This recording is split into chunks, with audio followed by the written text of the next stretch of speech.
Okay, we're going to upgrade to the HYDROSPLUS FLATFACE hydraulic connectors.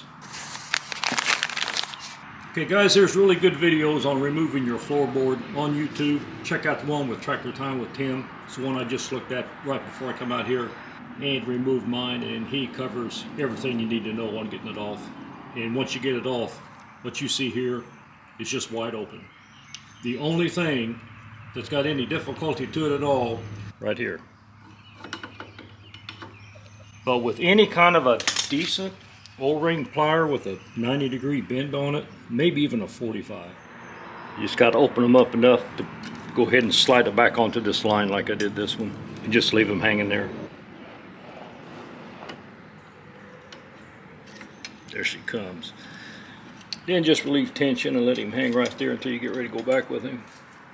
He stayed straight. This one here ended up with a slight bend, but he'll be easy to get back in place with a screwdriver. These, I believe, are 3/8 O-ring boss. And when you buy your flat face couplers from HYDROSPLUS, that's going to be the black one, he went ahead and he put the colored ID rings on it, which is really nice. And while I had the 4-plate off, I went ahead and put on some zip ties. You can get those colored assortments from Harbor Freight. The really neat thing about these is you don't need two hands. Here's HYDROSPLUS. These are flat face. They're actually kind of spring loaded. You don't have to cap them. Just wipe them off before you go back with them. They're O-ring sealed on the inside to keep out moisture and debris, dirt. Now once you hook it up, if you're going to be around some brush and stuff, all it takes is anything to depress this and it pops out. So what they do, they've got kind of a, you just barely turn it. You can feel one click, or you can go 2 clicks. You can do whatever you want. There's just one ball bearing when you line it, and it will not depress until you line it back up. Might have been a good idea to change out them O-rings on these ORB fittings, O-ring boss fittings, but they wasn't leaking, so, and I don't have any. I don't know if I can keep my gloves out of the way or not. This will be the most difficult one by far. This is the only one we'll video.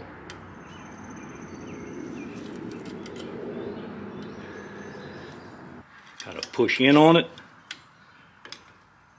because you want that snap ring in that second groove to hold it the tightest. And I believe we're there. Yeah, there's one more groove here, and we're in the first one. Now all we have to do is wipe off our faces after they've been dirty. Wipe them off like that. This will be on the hose, of course. Boom. Now keep in mind this isn't even tightened up yet, so once we get that tight, we'll be okay. Now if you want to lock it down, you would just simply do this. A couple clicks. I bought these direct from HYDROSPLUS. I believe we're out of Arkansas. $249 plus tax, free shipping. That's going to be the most difficult one. The other two would be fairly easy. So I'll go ahead and get them on there. And that's all this video is just how to approach and tackle the most difficult one out of these 4. Okay, we got them on. It actually took longer to film it than it did to put them on. I think the best thing you can do here is remove all of them and put this one on first, the black one.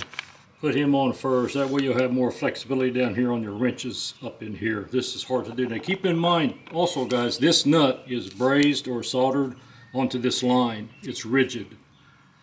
You got to do all your tightening with this. And I couldn't get a wrench on there. Even when you could, I'm hitting this shoulder right here. So I very carefully went with the way these are machined. This part here is the same part as the hex body here, with these guys out of the way. I went ahead and tightened with that. You can see the whole thing moving there. I gained with that. Squeeze it tight, otherwise you're going to scratch this up. They cost too much and look too pretty to scratch up. And then this 3/8 O-ring boss, it's 11/16. Just put him in first, then I would put this one in next, and then the bottom one, and then the top one. And then on the snap rings, just get you a decent pair of snap ring pliers. I like these vice grips. I can change out the tips on it and the heads. You can get straight, 45 degree or 90 degree. 90 degrees in this case worked really well. Okay, for the moment of truth. I'm in a slight awkward position because of the camera.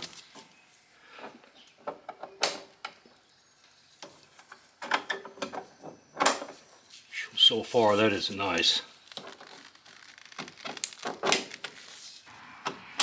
There we go.